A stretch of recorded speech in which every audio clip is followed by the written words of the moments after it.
Assalamualaikum warahmatullahi wabarakatuh. Today I will explain Muzara'Ah, which is one of the contract in Islam economy related to agriculture. In simple terms, Muzara'Ah is a profit-sharing farming contract. It involves two people. The first person on the land but may not have the time, energy or skill to farm it. The second person does not own land but has the skill, effort and experience to cultivate crops or to manage crops.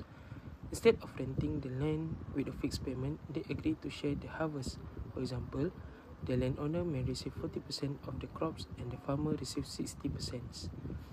What is important here is that both parties share the outcome together. If the harvest is good, both benefit. If the harvest fail due to natural causes like flood or drought, both face the loss.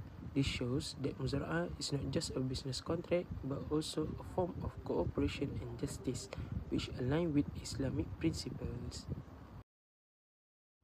Now, I will explain the key Sharia elements of the Muzara'Ah contract, which is Arkan wa Shurut. First, we have the contracting parties. There are two parties involved. One is the landowner who owns the agricultural land. The other is the farmer who provides labor and farming skill. Both parties must enter the contract willingly, be mentally sound and clearly understand what they are agreeing to. Next is the subject matter of the contract. The land must be clearly identified and suitable for farming.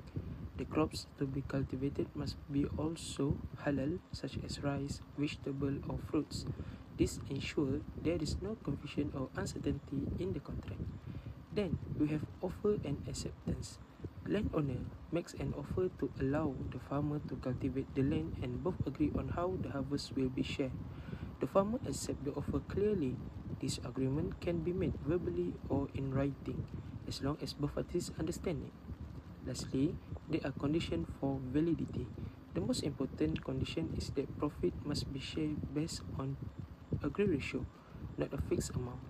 This ratio must be decided before farming begins and all responsibility must be clear. Now, let's move on to the characteristic of the Muzara'Ah contract. The first characteristic is risk sharing and ownership. In Muzara'Ah contract, both parties share the risk. The landowner contributes the land while the farmer contributes labor and expertise. The crops produced belong to parties according to agreed ratio. If the harvest falls due to natural causes, both parties share the loss fairly. The second characteristic is the permissible profit structure. Profit is only earned from the actual harvest. For example, the landowner may receive 40% while the farmer receives 60%. No one is guaranteed a fixed return, which makes the profit halal and fair. Another important characteristic is that prohibited elements are avoided. Muzara'Ah avoids riba because there is no fixed or guaranteed income. It avoids gharar because the terms and profit sharing ratio are clear from the beginning.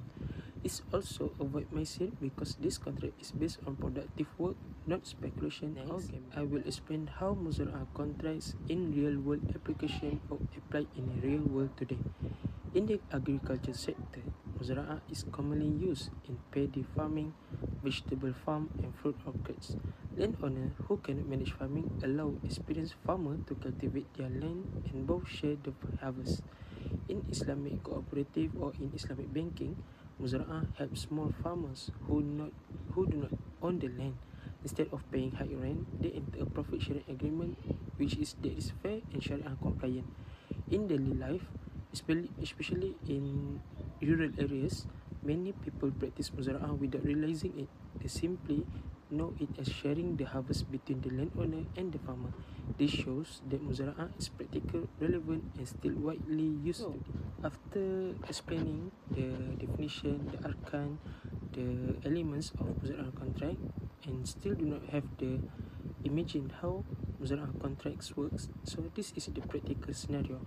First, we have the landowner who contributes the land but does not farm it himself. Then we have farmer who contributes labor, skills and time.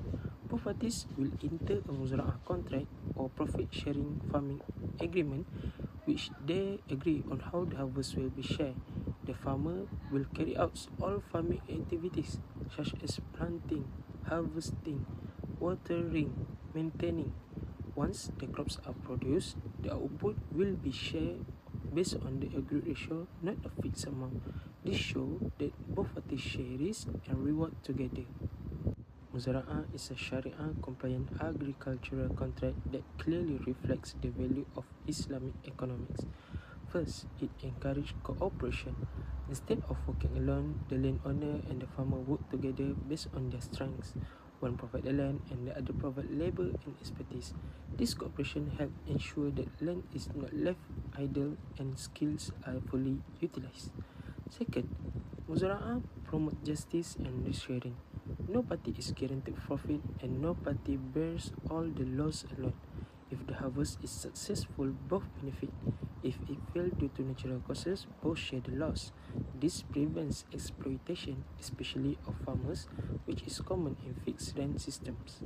Third, Muzara'Ah supports real economic activity. The profit comes from actual farming and no food production. The profit comes from actual farming and food production, not from speculation or paper transaction. This aligns with the Islamic principle that wealth should be generated through productive and beneficial activities. To sum up, Muzara'Ah reflects the Islamic principle of ta'awun, cooperation, which means helping one another. It ensures fairness, protect both parties, making it a balanced and ethical contract in Islam. That's all from me. Thank you.